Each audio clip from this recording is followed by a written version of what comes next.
Chief Political Correspondent for 7:30. Welcome both. Antony, first of all, what a practical difference might this make to the election result? Well, first, it's for the Liberal Party. He hasn't said about the National Party and the LNP. That'll be another argument, I suspect. But in terms of practicalities, what the Liberal Party do with the harder votes, where they put One Nation behind Labor, probably doesn't matter. There's unlikely to be a Liberal candidate in a contest where you've got Labor versus One Nation. Liberal preferences are unlikely to be distributed, maybe as an outside possibility in one or two seats. But, you know, it's not likely. But it's one good thing for the government is it just removes the argument that's been going on this subject. But the problem the government will face is that reciprocation from One Nation. One Nation may say, as they've done in the past, if nobody will direct them preferences, they just direct preferences against sitting members.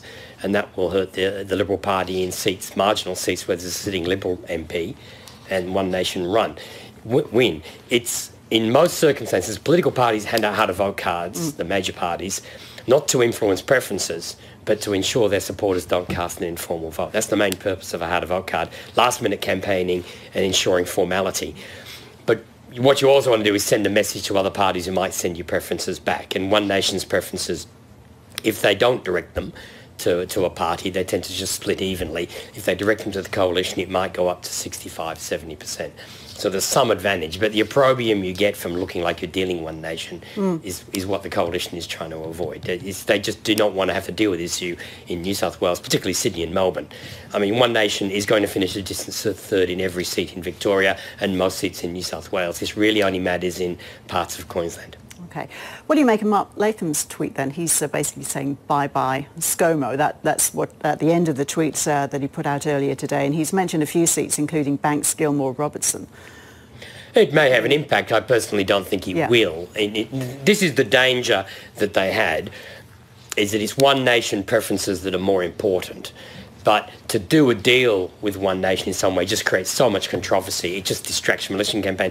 Last state election in WA, there was a deal done with One Nation, and Colin Barnett spent day after day being quizzed about One Nation policy rather than anything that he was trying to announce. Let's go to Laura Tingle in Canberra now. Laura, why didn't the Prime Minister preference One Nation last? Well, because a number of Nationals MPs and even some Liberals in Queensland, Ros, are very keen to put the Greens in last spot. And so it's really been only this formula that's emerged in the last 24 hours where you say, well, we'll put them behind Labor, which allows those MPs, the sitting MPs, to put Greens last as a statement about their position on coal. So why didn't Scott Morrison, Laura, do this yesterday when the Al Jazeera story was first around? Can you just talk us through the debate that probably went on?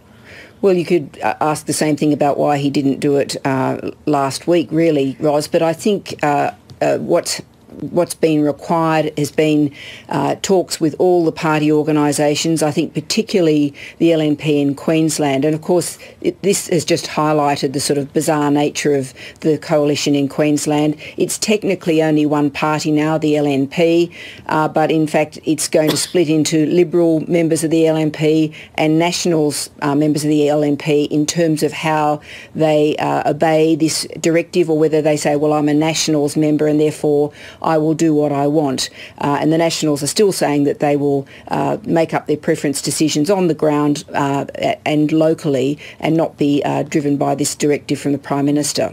So with this announcement, Laura, the Prime Minister hedging his bets. He's been equating One Nation with the Greens, saying they're both as dangerous as each other.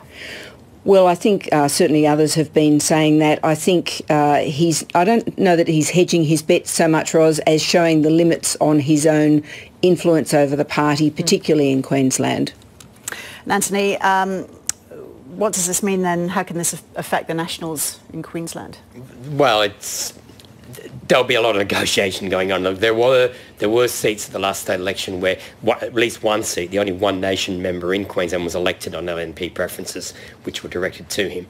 Unless One Nation does particularly well, that's not going to happen. I think it's very unlikely to see a One Nation versus Labor finish. And in terms of whether they put One Nation behind Labor or put them last, there is no electorate in the country that's going to finish as a contest between the Greens and One Nation. So it doesn't matter whether they put One Nation last, it just matters where they put them in relation to Labor. Finally, Laura, how do you think Pauline Hansons going to react to this? What will she do in response? Well, she reacted very angrily last week when the Prime Minister criticised her, Ros, and I think she'll probably react fairly angrily this time. We saw in the last federal election there were a couple of very vindictive how-to-vote cards handed out, which did cost a couple of coalition MPs their seats in Queensland, and the question is whether she decides to take a tactically vindictive approach this time around as well. Laura Tingle in Canberra and Antony Green here in the studio. Thank you both. Thanks, Ros.